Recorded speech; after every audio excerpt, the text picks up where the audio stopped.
Guys, I have a confession.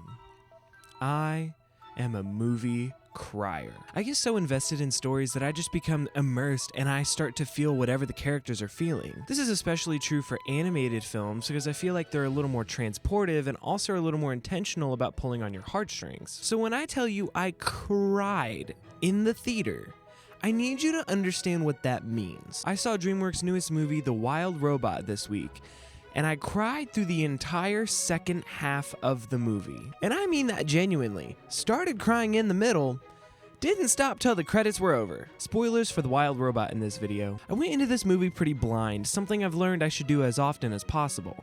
I've seen a trailer like once or twice just from being in the theater, but never really dug too deep into it. It was when it started getting 100s on Rotten Tomatoes that I knew I had to see this movie. The style of this film is so unique, I feel like I don't have anything to compare it to. It's like it's straight out of a storybook, which is what Dreamworks does best. The cinematography in this movie is noticeably great, which sounds weird, but I feel like we're in an era of animated movies where we're just kind of throwing whatever kids will watch on a screen with no intentionality of framing or editing. If I can be pretentious for a moment, this film has wonderful mise-en-scène.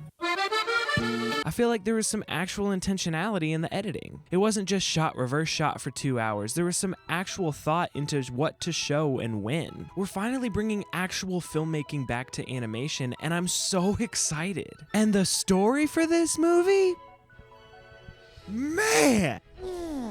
Makes me want to kick a fat kid at Kmart. The story here isn't really anything new. We're not reinventing the wheel. The analytical robot that learns how to feel story has been done before, but this is such a refreshingly original and honest take on it. In a world and a genre full of remakes and sequels, The Wild Robot makes me feel like it's 2010 again. I think part of the reason this movie struck me so hard and made me so emotional is because I had this overwhelming sense of finally, a good animated movie. This movie's not only refreshing, it's also very mature. Dreamworks has never been one to shy away from mature themes in their movies. Whether it's a dirty joke from Shrek or the processing of anxiety from Puss in Boots, Dreamworks movies are not just for kids. Dad, why won't you sing? Because singing killed my grandma, okay?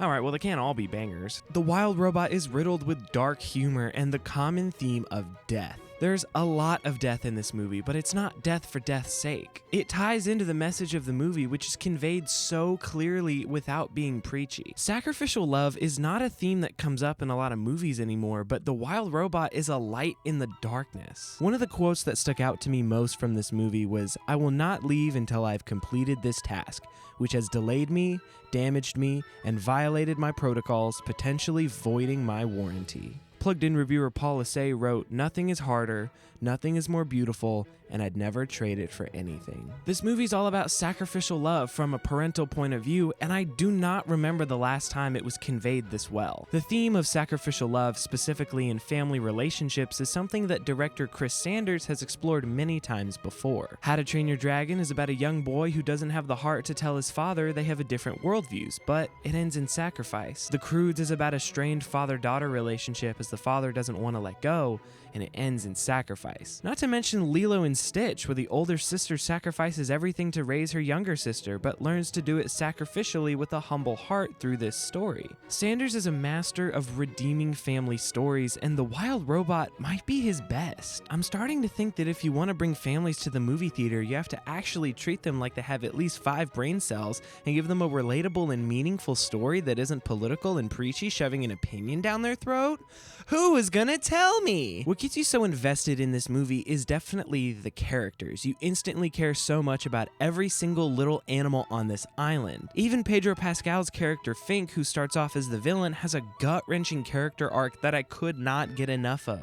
In any other movie, I feel like Fink would have switched back to the villain partway through, but no, he was genuinely just a lonely guy that needed community, which is something that all the other animals and Roz realized through this story. This movie feels like such a great screw you to Hollywood, saying, maybe we're better than this. The casting was perfect, Lupita and Pedro were amazing together, the soundtrack was phenomenal, but it's Dreamworks, so what do you expect? It swelled at the perfect times, and it just completed the movie. The Wild Robot is one of, if not the best movie of the year in my opinion, and I could gush about it for hours, but instead of that, go see it and go see it again. I've heard a few people say this is Dreamworks' best movie, which is hard to quantify because there's so many amazing titles under this studio, and I feel like it'll be a while before we can actually say that to remove any recency bias, but honestly, I think it has potential to hold that spot. I will say, without a doubt, in my opinion, this is Chris Sanders' best movie. It's all the ideas that he loves to explore, but it's operating at the highest quality possible. We need more animated movies like this. I finally feel hopeful for animated movies, so go watch it and go watch it again. It's actually worth your money. But that's enough of me yapping. I want to know what you think. Drop your Wild Robot review in the comments down below. If you like this video, make sure you subscribe for more just like it and send it to a friend that you think would enjoy, and I will see you in the next video.